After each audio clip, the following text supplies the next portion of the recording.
मारूफ कलाम पढ़ा करो, क्योंकि आपके जो कलाम है ना ये लोगों की सोचों पे बड़ा बड़ा असर छोड़ती हैं, ये लोगों की सोचों पे बड़ा असर छोड़ती हैं। अब क्या है, क्योंकि अब कलाम ही ये चल रहा है, सोना आया है ते सज गए ने गलियां बाजार, हुण फिर की ओहदा असर है, वह गलियां बाजार ही सजन डे ने, असीं कोई भी नहीं सजन डे। अब हकीकत है भाई, जो बात मैं तो करूंगा। और मैंने रात को पिंडी में भी चारों जगह यही पूछा, चारों जगह माशाल्लाह इसी तरह मैंने सबको पूछा, मैंने कहा यार ये जो आपने जो लड़ियां लगाई हैं ये कहाँ से आई हैं? ये जी हमने बाजार से ली। मैंने जी बाजार वाले ने किससे ली है? उसने डीलर से ली। मैंने कहा जी डीलर ने कहाँ से मंगवाई है? उसने कहा जी चाइना से। तो मैं यार फिर मिलाद का मजा तो ना आया, चाइना वाली लग गई मदीना वाली उतर गई, ये तो ना मजा हुआ। हाँ जी ये नहीं मजा कि चाइना वाली लग गई है, ये क्या मजा हुआ? चाइना वाली लग गई मदीने वाली नहीं लगी, उतर गई है, ये तो ना मजा आया। नहीं है जी, मैं आप सबसे गुजारिश करूंगा चाइना वाली भी लगाओ और मदीने वाली भी लगाओ। और आप कुछ बातें होती हैं जो जाके बाबों से पता चलती हैं। ये इंडिया के शायर हुए हैं, मैंने बस एक दो बंदे की ड्यूटी लगाई है कि इनकी को ब्याज मिल जाए, पता चले वो रुबाई थी क्या। मिर्जा बेदल ये इंडिया के शायर हुए हैं, मैंने मिली नहीं, अल्लाह करे मिल जाए। वो लिखा है कि इन्होंने ना एक रुबाई लिखी है हज़रत इसी अंदाज पे, बलगल उला भी कमाली कशफत दुजा भी जमाल, इसी अंदाज में उन्होंने रुबाई लिखी। और वो रुबाई ट्रैवल करती करती ना ये अफगानिस्तान तक गई। वहाँ काबुल में एक नौजवान ने ये रुबाई पढ़ी और उसके दिल में ख्याल आया यार देखना चाहिए बंदे को, हुजूर दा आशिक लगता है। और वो लिखा है कि वो बेचारा काबुल से चला और दिल्ली आया। PIA का तो नामो निशान कोई नहीं था, टोटा भी किसी ने सोची भी नहीं थी, पता नहीं कैसे आया होगा वो दीवाना। वो लिखा है कि जब दिल्ली पहुंचा ना और दिल्ली के मरकजी दरवाजे पे आके ना उसने किसी बंदे को ये रुबाई सुना के पूछा कि मैंने इस बंदे से मिलना। तो उस वक्त मिर्जा बेदल ना बैठे दाढ़ी उतरवा रहे थे। तो बंदा आगे से कहता है जी जिन्होंने तुम मिलना हो बह के दाढ़ी लुआन दे। उसने कहा नहीं हजरत आप खता पे, ये जिसने रुबाई लिखी उसने कहा मैं भी उसी की बात कर रहा हूँ। दिल किया उन्हें मिलना, चलिए वापस, इतनी दूर आया तो निकले मगरू की। फिर दिल में ख्याल नहीं मिलते हैं। वो लिखा है कि जब वो दीवाना पहुंचा ना तो उस वक्त जो नाई था ना वो उसके चेहरे पे उस तरह चला रहा था, ज़ाहिर दिल टूटा था, बड़ा जज्बाती था। वो बड़ा जज्बाती होके कहता है मिर्जा रेशमे तराशी, वो मिर्जा दाढ़ी लुआंडे, अंदाज थोड़ा जज्बाती था ना। तो आगे से मिर्जा उसको कहते हैं मिर्जा बेदल, ओ भाई तू इतना जज्बाती क्यों हो रहा है? मैं अपना मुंह छील रहा हूं ना, किसी का दिल तो नहीं छील रहा है। तू इतना जज्बाती क्यों हो रहा है? मैं अपना ही मुंह छील रहा हूं ना, किसी का दिल तो नहीं छील रहा। लेकिन जो आने वाला था वो भी को खास था। वो कहता है तू किसी के दिल की बात करता है, और हकीकत तो ये है दिले रसूलुल्लाह में खराशी, तू हुजूर के दिल को तकलीफ दे रहा है। इसलिए हज़रत जी मैं आपसे कहूंगा अगर मिलाद का सही मजा लेना है तो चाइना वाली भी लगाओ और मदीने वाली भी लगाओ। ये जरूरत है हज़रत। और मैंने कहा ना सूफियों के जुमले हमेशा कड़वे होते हैं, इसलिए फिर वो बेचारे तनकीद का सामना भी उनको बड़ा करना पड़ता है। और ये जब किसी सूफी ने ये फिक्रा लिखा था ना तो तब ये लाइटें नहीं होती थी, तब दिए जलाए जाते थे। तो फिर उसने बड़े दुख से एक फिक्रा लिखा था। वो क्या कहते हैं? वो कहते हैं माबदों के चरागों को बुझा दो, माबदों के चरागों को बुझा दो कि अभी कल्बे इंसान में अंधेरा है। नहीं है, बाहर भी लगाओ और अंदर भी लगाओ। और आज हजरत हमारे मुआशरे को ज़रूरत है इस बात की कि बाहर भी लाइटें लगी और अंदर भी लाइटें लगी, क्योंकि लाइटें बाहर ही हैं। अब मुझे समझ नहीं आ रही मंदिर के लिए क्या अल्फाज बोलूँ कि अंदर के हालात बड़े सख्त है। नहीं है, इस वक्त ज़रूरत है कि हमारा जो रिश्ता हुज़ूर नबी अलैहि सलाम से रूहानी तौर पे कमज़ोर होता जा रहा है, उस रिश्ते को मजबूत करें। नहीं, और मैं फिर इस पर सबको यही कहता हूँ हज़रत जी सजाओ भी थे सजो भी। हम सजा रहे हैं, अल्लाह का शुक्र है। ये देखिए ना ये सजे बैठे हैं हज़रत जी, मैं आपकी और अपनी बात कर रहा हूँ। ये अल्लाह का शुक्र है ये सारे सजे बैठे हैं, मैं आपकी और अपनी बात कर रहा हूँ। हज़रत जी सजाओ भी और सजो भी हज़रत।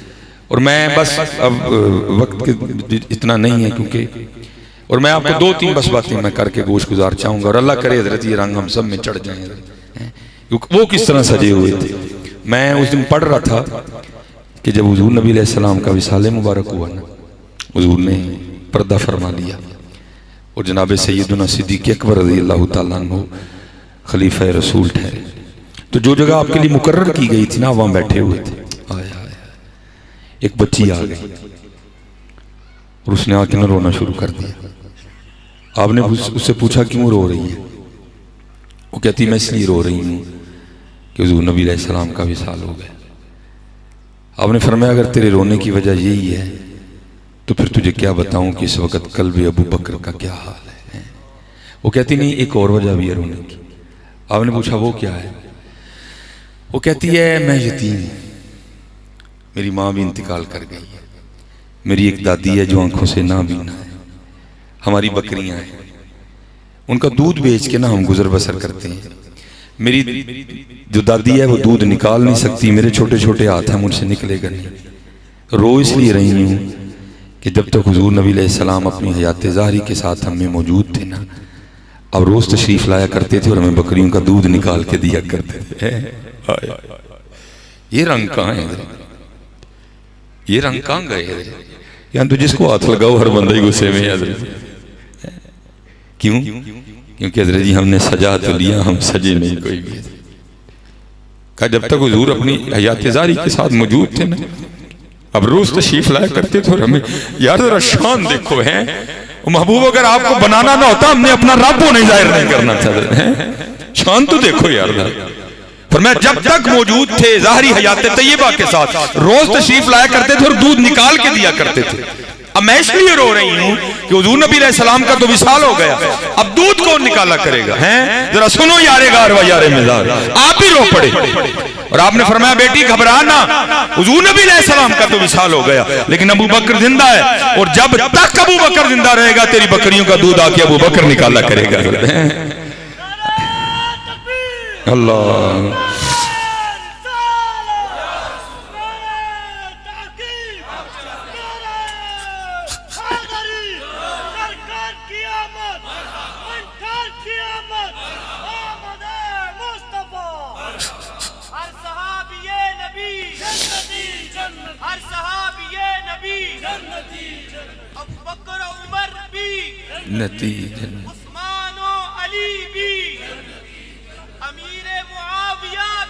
जन्नती जन्नती। इसलिए जरा जी कोशिश करिए कि सजाइए भी और सजिए। ये जो काम रुक गया ना जरा जी, इसकी एक बहुत बड़ी वजह यह भी है कि हम सजा तो रहे हैं, हम सज नहीं रहे। हजरत बायजीद मुस्तामी अलैहिर्रहमा, मैंने पढ़ा है कि हजरत ने सारी रात क़याम फरमाया करते थे। रात पवे ते बेदर्दानू ओ नींद प्यारी आवे ते दर्द मंदानू याद सजन दी भई सुतियां आन जगावे। हज़रत जी दुआ किया करो अल्लाह में भी जागने की तौफीक अता फरमाए। आपका काम दुआ करना है, बाकी हज़रत जी ज़ालिका फ़ज़्लुल्लाहि युतीही मन यशा, फिर जगाते हैं। हज़रत जी हमारे एक बहुत बड़े मुहद्दिस हुए हैं हज़रत मोहम्मद हुसैन बगदादी रहमतुल्लाहि तआला अलैह। आप फरमाते हैं मैंने ना एक लौंडी खरीदी, कहते हैं मैं उसको घर लाया, मैंने सारा घर दिखाया, मैंने कहा ये कमरा भी तू रख सकती है, ये भी तू रख सकती है, ये भी तू रख सकती है। अब फरमाते एक कमरा था जिसमें घर का कूड़ा कबाड़ पड़ा हुआ था, वो कहती मुझे कहने लगी जी मैंने ये रखना है। अब फरमाते मैंने उसको कहा इतने इतने सोने कमरे हैं, तो वो छोड़ के ये रख रही है। तो फरमाते वो आगे से मुझे कहने लगी मोहम्मद हुसैन आपको किसी ने कहा कि कमरे सामान से सोने होते हैं, कमरे तो यार के नाम से सोने होते हैं।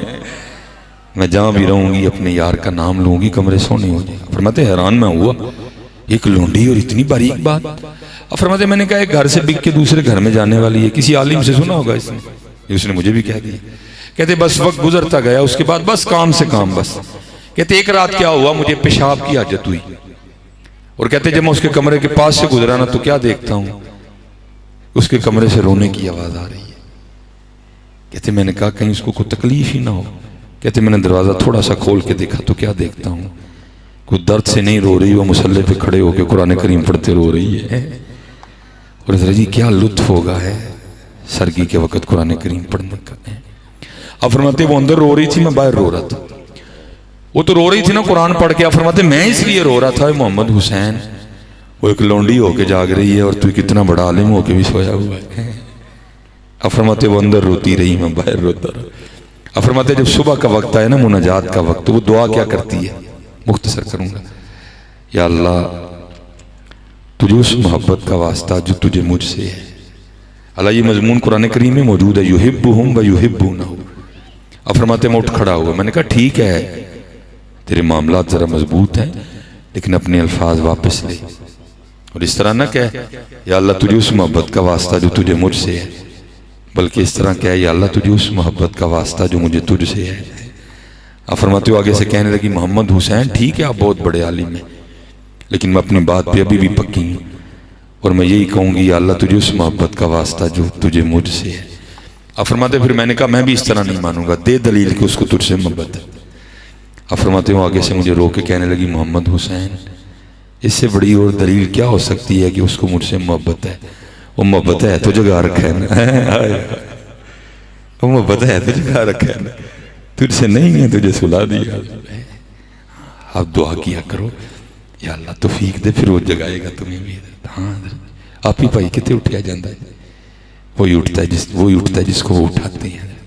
लेकिन आप दुआ तो करें ना, फिर देखो करम होता है कि नहीं। मोहम्मद हजरत बायजीद के लिए लिखा है कि आप सारी रात क़याम फरमाया करते थे। एक रात क्या हुआ, साथ वाले घर से ना बच्चे के रोने की आवाज आ रही थी।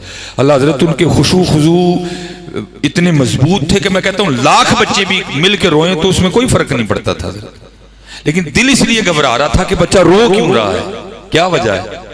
लेकिन बड़े मुहतात लोग थे हजरत, वो रात को आप नहीं गए, सुबह नमाज फजर पढ़ के जब मुस्ताम वाले उठ गए गहमा गहमी हुई, आपने जाके दरवाजे पर दस्तक दी तो वो एक औरत निकली। आपने पूछा तेरे घर में कोई मर्द नहीं है? वो कहने लगी मेरे खाविंद तिजारत की गर्ज से बड़ी दूर गए होंगे, जो वक़्त दे के गए थे वो वापस नहीं आ सके। अब फरमाया मैंने पूछा सारी रात तेरे घर से बच्चे के रोने की आवाज़ आती रही, क्या वजह हुई? वो कहने लगी मेरे खाविंद आ नहीं सके और उनकी गैर मौजूदगी में मेरे घर एक बच्चा पैदा हुआ है और जो वो खर्चा दे के गए थे ना वो खत्म हो गया। और अब हाल ये है कि रात को दिए में डालने के लिए तेल भी नहीं था, सारी रात बच्चा अंधेरे की वजह से रोता रहा है। ये थे वो लोग हजरत जी जो सजाते भी थे जो सजते भी थे। आप उसी टाइम बाजार गए, जो जरूरत की अशिया थी सब खरीद कर ला के दी। पर मैं भी ख्याल रखूंगा, लेकिन तुझे जरूरत पड़े ना तो तूने भी बिला झटक मुझे पैगाम भेजना है, मैं पूरा ध्यान रखूंगा। वक्त गुजर गया, खामिन वापस आ गया। उसने आके पहला सवाल ये किया परेशानी तो नहीं हुई? उसने कहा बस एक रात हुई थी फिर नहीं हुई। उसने कहा एक रात क्यों हुई, फिर क्यों नहीं हुई? उसने कहा उस दिन ये कैफियत थी कि दिए में डालने के लिए तेल भी नहीं था, बच्चा सारी रात अंधेरे की वजह से रोता रहा। लेकिन अगले दिन आकर हजरत बायजीद ने दरवाजे पर दस्तक दी और फिर उसके बाद उन्होंने कोई तकलीफ नहीं होने दी। वो कहता चलो फिर मैं जरा शुक्रिया अदा कर रहा हूँ। हजरत के पास आया शुक्रिया अदा करने, हजरत शुक्रिया आपने मेरी गैर मौजूदगी में मेरे बच्चों का मेरे घर का बड़ा ध्यान रखा। आप आगे से रो पड़े। आपने फरमाया यार शुक्रिया छोड़, मैंने ये सब कुछ शुक्रिया के लिए नहीं किया था, बस तू एक काम कर, वो जो एक रात बच्चा रोया था ना उसके लिए तू मुझे माफ कर दे। वो हैरान हो गया, हजरत जी आप क्या बात कर रहे हैं? आपने फरमाया हाँ तू शुक्रिया को छोड़, वो जो एक रात बच्चा रोया था ना तो उसके लिए मुझे माफ कर। बता माफ कर दिया? वो भी रो पड़ा, हजरत जी आप कैसी बात कर रहे हैं? आपने फरमाया बात यही है, हमने अपने बड़ों से सुना, उन्होंने सिहाबा से सुना कि सिहाबा फरमाते हैं कि हुजूर नबी अलैहिस्सलाम हमसाये के लिए इतनी तलकीन फरमाया करते थे, हमें गुमा हो गया था कि हुजूर नबी अलैहिस्सलाम हमसाये को विरासत में शरीक न करते। मैं नफल पढ़ता रहा और सारी रात तेरा बच्चा रोता रहा, तू पहले मुझे बता तूने माफ कर दिया? वो आगे से रो के अर्ज करता है हुजूर माफी को आप भी छोड़ें और पहले इस तरह करें कि कलमा पढ़ा के मुझे भी अपने दीन में शामिल कर लें। सजे भी और सजाएं भी, सजाएं भी और सजे भी, क्योंकि हम सजा रहे हैं, हम सज नहीं रहे। हजरत याद रखिएगा हजरत हुजूर नबी अलैहिस्सलाम की जो खुशी है वो सजाने में भी है और वो सजने में भी है। और आप सज के तो देखें हजरत जी, फिर देखें तो सही क्या करम होता है, क्या फजल होता है हजरत। सिर्फ कमी यही है हजरत कि हम तो मायल बकरम हैं, कोई साइल ही नहीं है, राह दिखाएं किसे कोई राह रवे मंजिल ही नहीं। सिर्फ हजरत जी मामले थोड़े उस समत चल निकले। हजरत ख्वाजा मोहम्मद मासूम रहमतुल्लाह तआला, बस मैं इसी बात को समेटूंगा। आप फरमाते हैं मुझे हुजूर नबी अलैहि सलाम ने मदीना पाक बुलाया, हजरत मुजद्दिद अल-फिसानी रहमतुल्लाह तआला के फर्जंद अकबर। कहते मैं जब हाजिर हुआ ना बाबू सलाम से अंदर दाखिल हुआ, अब दो वहाँ बंदे की क्या कैफियत होती है, सबसे पहले मैं हुजूर नबी अलैहि सलाम की बारगाह में जाके ना सलाम पेश करूँ। अब फरमाते मेरी भी ये कैफियत थी, लेकिन साथ एक और रंग भी था। वो क्या? फरमाते मेरा दिल तो ये चाह रहा था कि बस जाऊं और जाकर सलाम पेश करूं, लेकिन कहते हुजूर नबी अलैहि सलाम का हुक्म वहां क्या था कि जब तुम मस्जिद में आओ और वक्त भी हो और तुम वुजू में भी हो तो पहले आकर 2 रकात तहियतुल मस्जिद अदा करो। कहते एक दिल कहे कि पहले जाऊं, एक दिल कहे कि नफल पढ़ूं, कभी दिल करे वो जाऊं। फिर आप फरमाते मैंने क्या किया, मैंने अपनी ख्वाहिश को ख़त्म किया और महबूब की मर्जी पे चला। और आप फरमाते मैंने रियाजुल जन्नह शरीफ में ना 2 नफल पढ़े। और आप फरमाते फिर उस रंग क्या लगा, आप फरमाते जैसे मैंने सलाम फेरी और नमाज ख़त्म की तो क्या सुनता हूँ कि मिज़ार अनवर से आवाज़ आ रही है, मोहम्मद मासूम जल्दी आ, मैं तुझसे भी ज़्यादा तेरा मुश्ताक हूँ। ये रंग हज़रत जी तब भी लगेंगे जब हम सिर्फ सजाएंगे नहीं, हम सजेंगे भी हज़रत। ठीक है जी, अल्लाह रहम फरमाए। मैं इसी पे बात को ख़त्म करूँगा कि बारों बेर बारी फेर न कुड़िए हूं दर्दा कूड़ा। ये कूड़ा ही हज़रत जी जिसने दूर कर दिया। अगर ये कूड़ा ना हो तो फिर पता नहीं क्या हो हज़रत जी। फासिलों को तकल्लुफ है हमसे, अगर हम भी बेबस नहीं बेसहारा नहीं। कुए सरकार में होगा कहीं मसरूफ तवाफ, दिल अगर सीने में होता तो धड़कता होता है। लोग कहते हैं कि साया तेरे पैकर का न था, मैं तो कहता हूं जहां भर पे है साया तेरा है। पूरे कद से जो खड़ा हूं तो है ये तेरा करम, मुझको झुकने नहीं देता है सहारा तेरा है। एक बार और भी तैबा से फलस्तीन में आ, कि रास्ता देखती है मस्जिद अक्सा तेरा है। ये जो जलाली साहब वाला मामला चल रहा है ये भी रंग है, पता नहीं क्या क्या था नहीं है। उस कैद ने पता नहीं हजरत को और क्या क्या मकामात अता फरमाने, बाकी तो हुजूर के गुलामों के बड़े रंग होते। ये चलो ये भी बात पीछे से ही आई है, चलो मैं देख के इस पे बात कर। इमाम याफई रहमतुल्लाह तआला अलैह फरमाते दुराने खिताब ना को बगदाद शरीफ के कोई आलिम दीन थे, उन्होंने हारून के लिए बड़े सख्त फिक्रे बोले। वो आके एजेंसियों ने खबर दे दी कि हजरत मौलवी साहब ने जुम्मा चौक धड़े दे लाया। उसने कहा फड़ के लिया मौलवी, और वो ले आए। मैंने पढ़ा है कि उसने कैद खाने में नहीं एक डिब्बे में बंद किया जिसमें बंदा हरकत भी नहीं कर सकता। 1-2 दिन में बाबा जी लगे जाएंगे। इमाम याफई ने लिखा है जब सुबह हारून आके अपने दरबार में बैठा ना तो किसी सिपाही ने आकर खबर दी हुजूर बड़े मौलवी और डब्बे च नहीं बंद किते। क्या हो? उन्होंने कहा तो बाहर बाग च फिरन दे। अच्छा। उसने कहा को हजरत का मुरीद ना हो मेरी सिपाह में। उन्होंने कहा जाओ बाबे हरन बुला के ले आओ। वो बुला के लाए। अब हारून ना बाबा जी से पूछता है, बाबा जी आपको बाग में कौन लेके गया? वो आगे से कहने लगे जिसने मुझे डिब्बे से निकाला। वो फिर पूछता आपको डिब्बे में से किसने निकाला? आप फरमाने लगे जो मुझे बाग में लेके गया। अब हारून पढ़ा लिखा आदमी था, बात उसे भी समझ आ गई। वो लिखा है कि वो अपने सर पे हाथ रख के ना हारून कहता है वो ये कितनी अजीब बात है। वो आगे से कहते हैं हारून ये बता तेरे और मेरे रब की कौन सी बात अजीब नहीं है।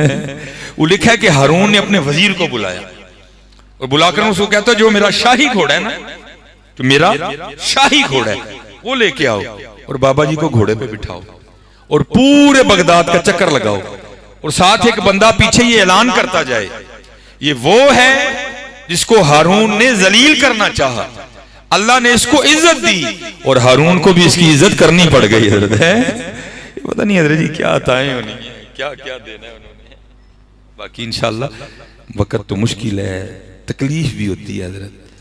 मुल्क पाकिस्तान अवामी आले सुन्नत की कसरत, लेकिन दुख की बात यह है कि हजरत दुआ करो हजरत इत्तेहाद हो हजरत, हम एक हो हजरत, इस वक्त जरूरत है हजरत। और अल्लाह मुआफ़ फरमाए हम जो देख रहे हैं ना या जो हमने किताबों में पढ़ा है ये हमारे मुल्क के पाकिस्तान में इराक वाले हालात पैदा करने लगे, क्योंकि इराक में भी इसी तरह हुआ था। अवाम आले सुन्नत ब्यूरोक्रेसी राफजी सारी है, और आज भी फिर वही रंग आ रहा है। लेकिन इंशाल्लाह मुझे बड़ी उम्मीद है अल्लाह के घर की कि मीरे अरब को आई ठंडी हवा जहाँ से, मेरा वतन वही है मेरा वतन, ये हुजूर का देश है। इंशाल्लाह इसकी सत्य ही कह रही है। देखो तो सही नजर है किबला, मैंने खुद उस मजलूब की ज़ियारत की है, मैंने खुद उनकी ज़ियारत की है। वो हमारे उधर मैंने 6 साल वहाँ इमामत और खिताबत की, वहाँ वो एक घर में रहते थे। उस वक्त उनकी कैफियत कुछ और थी, और अब भी ये आप मेरे हाथ देख रहे हैं ना, इस पे लकीरें मौजूद हैं। हजरत के हाथों पे लकीरें कोई नहीं थी। जिस तरह होता है ना बंदे का हाथ जल जाए, हजरत के हाथों पे लकीरें कोई नहीं थी। मैंने खुद उनके हाथ देखे हैं। वो जिस घर में रहते थे ना, उन्होंने मुझे ये बात सुनाई, कहते हैं कि हमारे घर का ये मामूल रहा है कि हम हर वक्त हजरत के लिए एक सूट तैयार रखते हैं।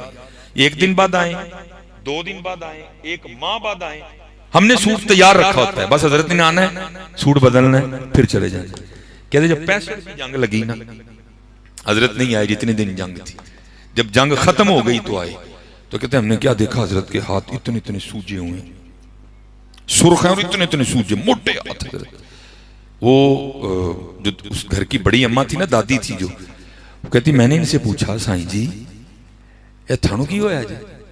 तो अपनी पंजाबी में ना मखसूस बोल के कहने लगे आए थे पाकिस्तान पे हमला करने। वो बम फेंकते थे, मैं कैच करके वापस फेंक देता था। वो बम फेंकते थे, मैं कैच करके वापस फेंक देता था। ये उस वजह से रात मेरे सूझ गए हैं। हाँ हजरत जी, और वो रोते हैं हजरत जी। वो तो इरादा करके आए थे नाश्ता लाहौर करना जाके। वो कहते हैं सिपाह भी लड़ी है हजरत, लेकिन कहते हैं अरे सी उड़ा रहे हैं चोले है। हाँ हजरत जी, और बाकायदा ये मौजूद है हजरत जी। बुजुर्ग फरमाते हैं जब हमला हुआ तो जो खादिम खास थे उन्होंने देखा कि हुजूर नबी अलैहि सलाम ने ज़रा बांधी है हजरत, जंगी लिबास पहना है। वो कहते हैं मैंने ख्वाब भी हुजूर नबी अलैहि सलाम की बारगाह में अर्ज़ की महबूब ये क्या अंदाज है?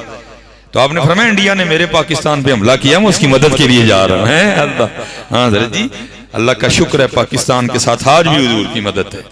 हालात सख्त चल रहे हैं, लेकिन इंशाअल्लाह हजरत जी अल्लाह ने चाहा तो दिन अच्छे भी आएंगे। वमा अलैना इल्लल बलागुल मुबीन।